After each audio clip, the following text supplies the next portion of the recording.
Hey there. Many of you are dealing with high conflict or narcissistic situations right now. Maybe you're dealing with a narcissistic boss, or maybe it's a soon to be ex. But I wanted to give you some tips and tricks on how to find confidence during that high conflict situation.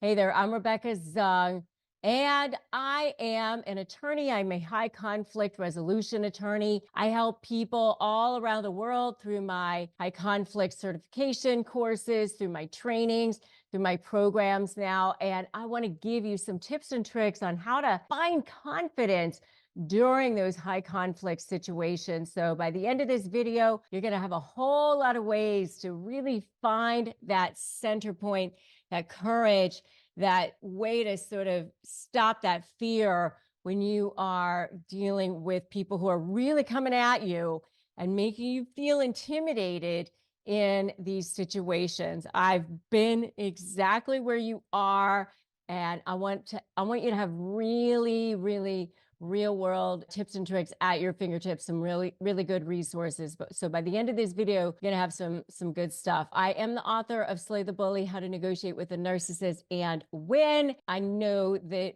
you really are going to love what I'm about to share with you. If you're brand new here, make sure that you have subscribed to this channel and hit that notification bell. All right, so finding conflict during high conflict situations, especially when you're dealing with challenging individuals, is really crucial for effective negotiation. And especially even if you're just communicating with somebody and maintaining that sense of self, especially when you're trying to keep your credibility. So here are some strategies to really build and sustain confidence in these scenarios. First of all, make sure that you are over prepared. When I was dealing with trial, I would be over prepared. That is one of the keys to having confidence before entering that high conflict situation. If you can't always do this. I mean, you don't always know when you're going to be in a high conflict situation, but if you do know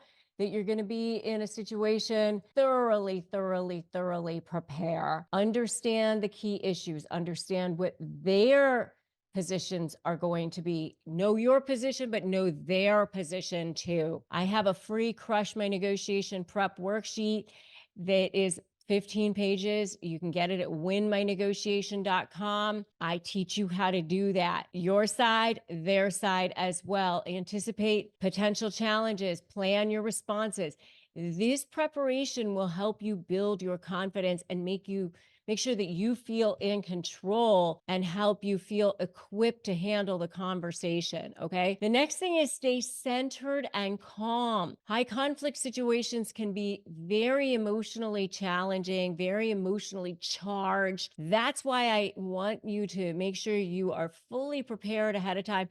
I always have people go through all of their risks ahead of time. What's your worst case scenario? What's your best case scenario? What's your choke point? Some people call it, some of my clients in the past have called it their vomit point, whatever you want to call it. I have people do it ahead of time because the day of can be very emotionally charged. So practice feeling calm and centered ahead of time. Techniques such as deep breathing, mindfulness, positive affirmations. In my high conflict certification training, we do certain types of breathing. I teach you how to breathe so that you can maintain that composed demeanor, which in turn boosts confidence.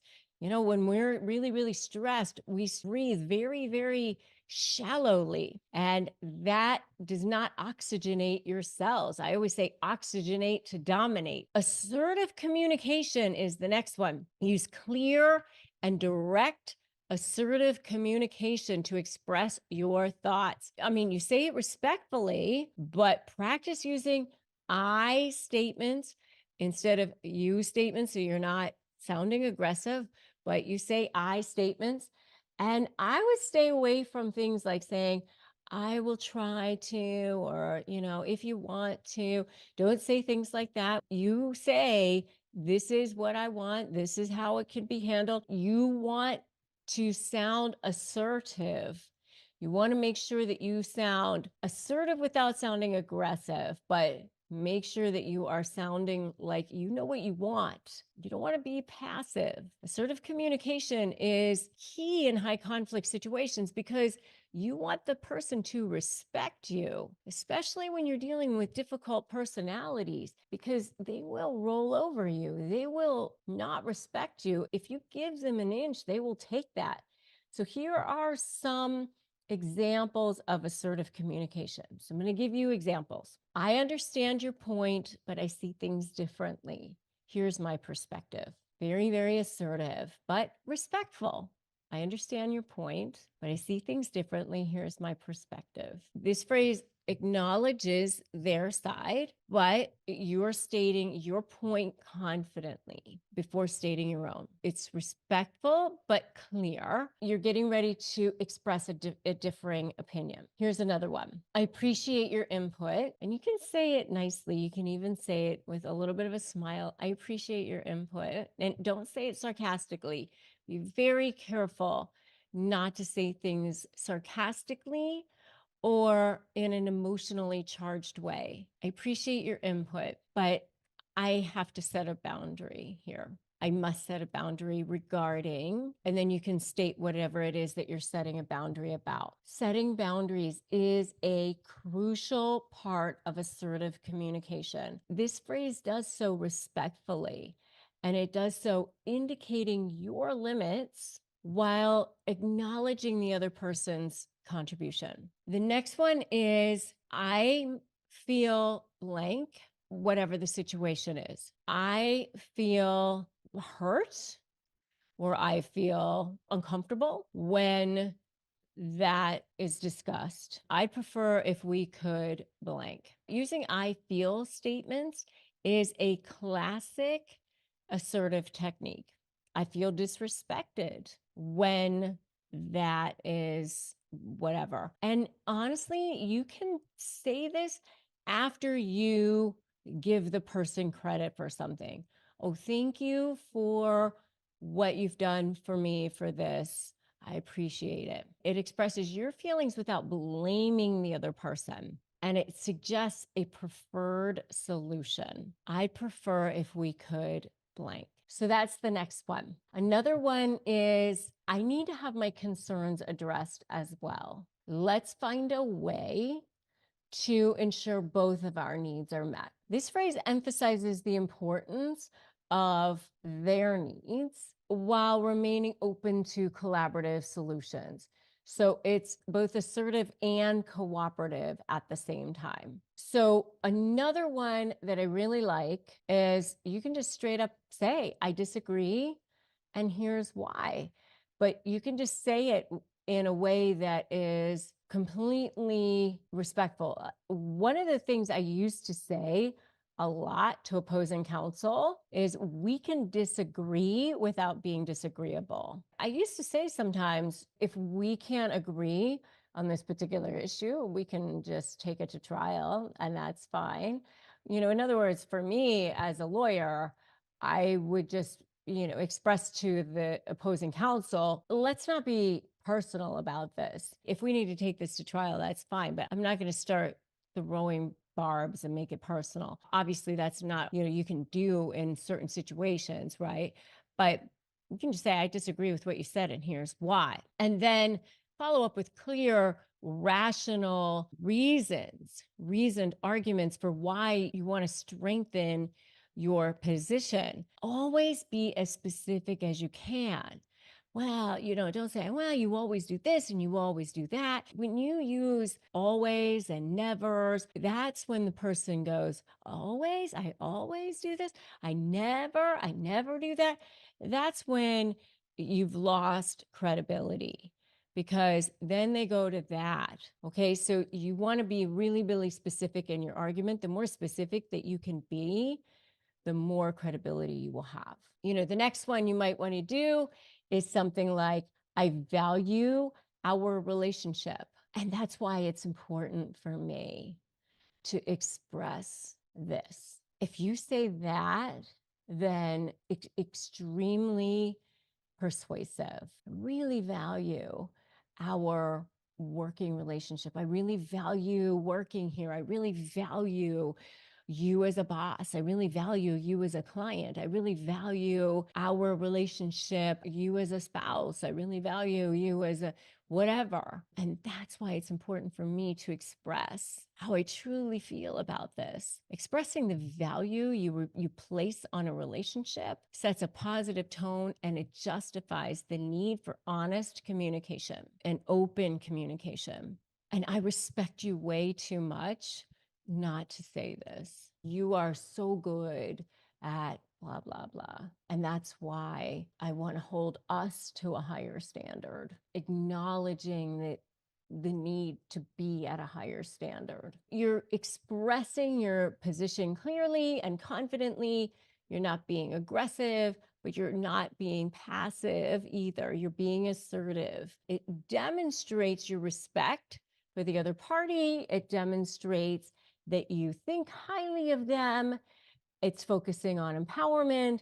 It's focusing on integrity. It's focusing on effective communication. Remember to always focus on facts. Focus on facts. Come back to facts, but come back to what is so. Don't allow for getting personal. High conflict individuals are always going to go to getting personal. Get back to focusing on facts. That's how they use emotional manipulation, by the way. Get back to logic. Well, I hear what you're saying, but let's get back to the facts. Let's get back to how we can get back to what the issues are. Stay to your boundaries. Stick to your boundaries. What's negotiable? Contracts, issues, terms. What's not negotiable? Your self-respect, your self-esteem, who you are as a person. All right. Be very clear about those boundaries. Stick to them. Never, ever, ever allow the person to come at you. Don't allow them to escalate that situation. Listen actively, do your fluff or favor vomit later thing, stick with a confident response. Okay, well, how can we move this forward? What would be an ideal outcome for you? Seek support when you need to. You can't be isolated in this. If you need a support system, if you need a support group, Narcissist Negotiators with Rebecca Zung, my Facebook group, don't allow yourself to be isolated. I would love to know if you guys are going to do this. Let me know. Say, I'm doing it in the comments. I'm doing this in the comments. Let me know. I would like to know which ones you guys like the best and which responses you guys like the best. Learn and reflect after each high conflict situation. Take time to learn. Take time to figure out what went well, what didn't, what could you do better, what could be improved, what did you think went swimmingly, right? That you want to make sure you do again. Self-care, so important, right? Take care of yourself. Do the things you need to do to maintain boundaries and maintain your physical health, your mental health, your emotional health, supporting yourself with good people around you and having a good community. That's why I have access for you, for good people around you and good resources. Get the resources and visualize success. Visualize where you imagine yourself to be, that powerful elite version of yourself, that authentic power, that truest, highest version of yourself, powerful, living the life that you deserve yourself to be living, because that mental rehearsal can increase your confidence and help you reduce anxiety. Remember that confidence in high conflict situations is not just about feeling sure of yourself. It's so much more than that. It's also about being prepared and maintaining your composure and communicating effectively, staying true to your values, your boundaries. And these strategies will not only help you feel confident in, negotiations or communications, but these are skills for life and about transforming who you can be in everything that you do. If you like this video, make sure you like it, make sure you share it. for other people who can use this. The next video that I want you to watch is how to show extreme confidence under pressure. That'll help you in kind of going the next step further in what we have been talking about today. Before we go watch that next video, make sure that you have subscribed here and hit the notification bell. Remember, I'm Rebecca Zung, and I'm here to take you from your life of drama, trauma, and chaos to step into your life of freedom, possibility, and purpose. Remember, today's a great day to start negotiating your best life, and they only win if you give in. So I will see you in that next video, and I can't wait to help you dive into the life that you deserve. I'll see you there.